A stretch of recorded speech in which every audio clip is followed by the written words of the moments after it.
Okay, so first thing I gotta do is get this thing prepped and ready to go.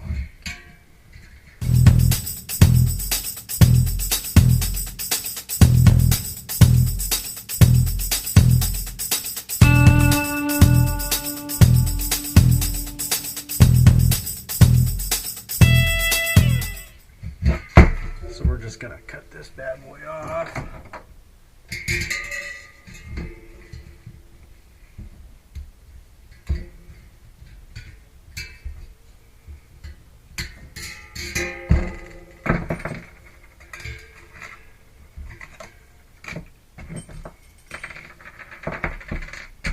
Pretty cool, they even give you a couple of little spacers just in case you need it. This is for 8, 9, and 10. I'm drinking a little bit of iced coffee here. So you're going to have a spacer, which this rim that I'm currently swapping over is already ready for that. I've already got the spacers and everything, and it's 9-speed, and you can see the spacer right in there. So go ahead and remove this. It's a perfect day for doing work like this because it's actually raining outside. Hey, welcome back to Cranky Bike.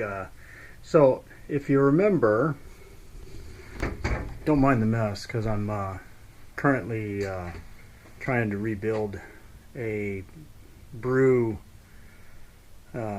workstation, which that's all that down there. But you remember this bike, right? My future touring slash gravel bike. Well, here's the rim that was on it. I took it for a ride and I just couldn't get it true. Now watch this. So when you really watch it, you can see that there's a pretty significant boom right there. That looks like where somebody has ran over it right here. So I had to get a new one. I tried everything I could to true that thing out and just couldn't do it. So hence the new rim. Okay, so the first thing I need to do is remove this off the old rim and then put it on the new rim.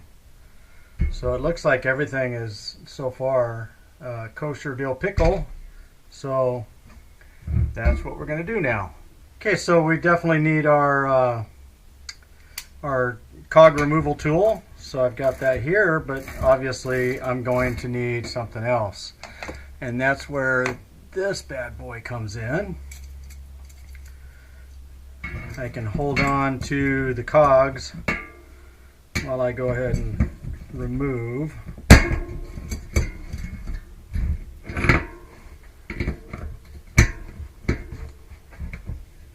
the tension.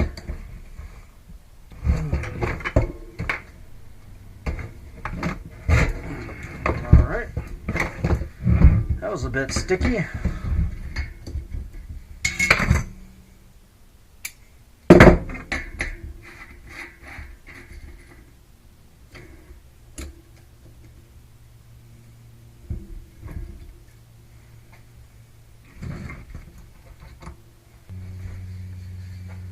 So the first thing I want to do is I want to make sure that I get some grease on this because again, steel on steel, or metal on metal I should say, requires a little bit of grease to keep it nice and smooth.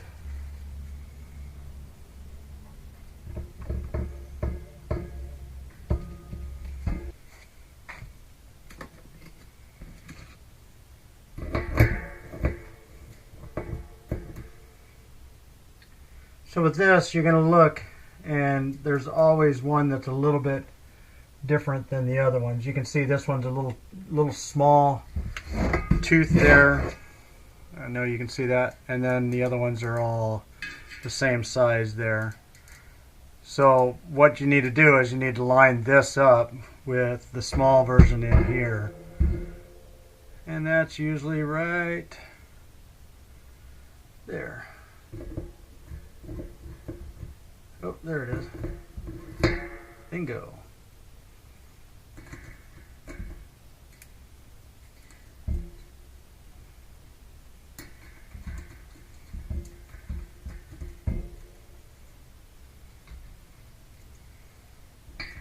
Okay, so I'm having a bit of an issue with this one. It's just not going to go in, and so I'm going to go ahead and take a look and see if I got another one. Okay, so remember this one that I took off my full suspension Gary Fisher? This wouldn't actually fit on that one. So maybe it'll fit on this one. We'll give it a shot. Let's see what happens here.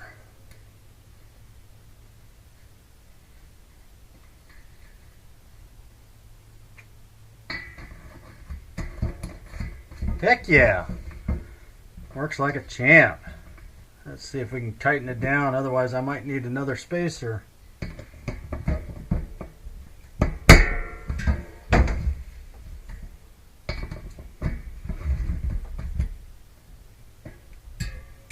Nope, no spacers required.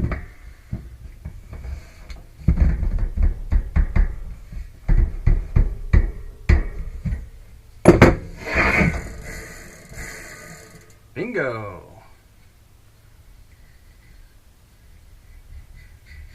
Boy, that's rough. So this just shows you that no matter what, there's no simple, easy job. There's no you just slap something together and voila, it's good to go. This one I'm going to have to loosen that up a bit. That's really dragging a lot, so that means I got to take it apart again. I'm going to go ahead and lube this sucker up and just make sure that everything's good inside. Okay, so I want to show you something here. Definitely not enough grease in there, and they're loose bearings, so I'm going to go ahead and clean it up and then re-lube them.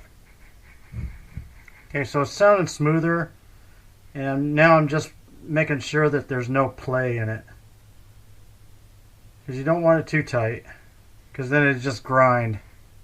Okay, so now we're just gonna tighten this bad boy up a little bit. It's a little too tight at the moment, so I'm gonna back off just a hair. Oh, there we go. Trick to this is to tighten this outer bolt without anything else moving.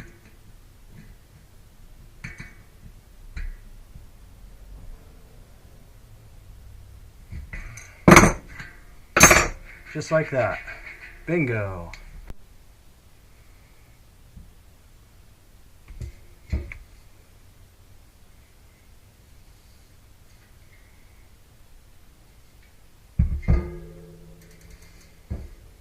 There's the big and the little.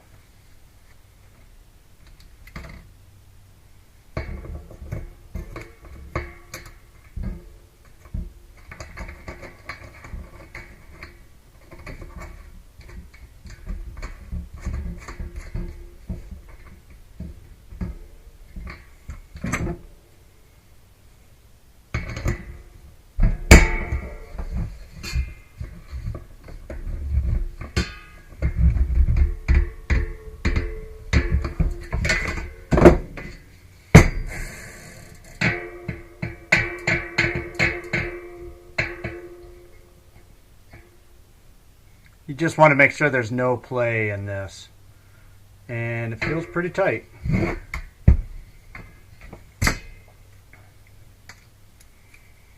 So same thing goes with this. I'm not going to use this one. It's a lot heavier, and it's cheap metal, so it's just going to rust out. So I'm going to go back with my original, and it's It may have a little bit of rust on it, but it's still good to go. Just add a little grease to it. And that's that. Now we got a rim for the touring and gravel bike, which is just in good timing because rain is starting to come in now, and I don't want to ride my road bike in the rain. The Monterre is definitely going to be the winter bike, and yeah, I'm excited. This bad boy is going to go see some mileage this winter. Got to put the rest of it together, and that's it. Okay, so this is going to be a little bit close, but yeah, I'll make it work. So I'm sure you can see what I'm doing, that's for sure.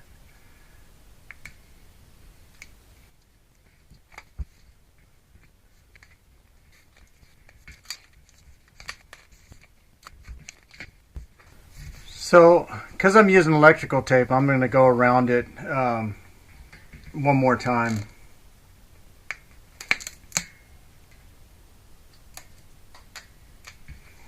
And then I'll really work it in. So also I found that instead of being a Presta valve, it's a Schrader valve. So, well, everything bought online, you got to really look at it closely, because I actually ordered this with the full intention of knowing that it was a different valve. But that's okay, because I've got two new ones that I bought online that were not the right valves. Alright, so that's that. I got it all lined back up again. It's nice and straight.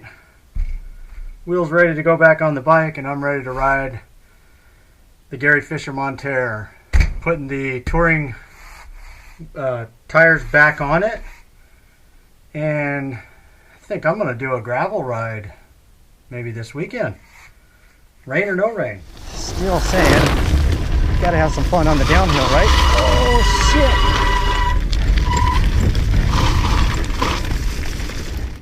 Okay, so I wanted to show you one thing real quick before finishing off today's video, is that there is going to be questions and comments about using electrical tape.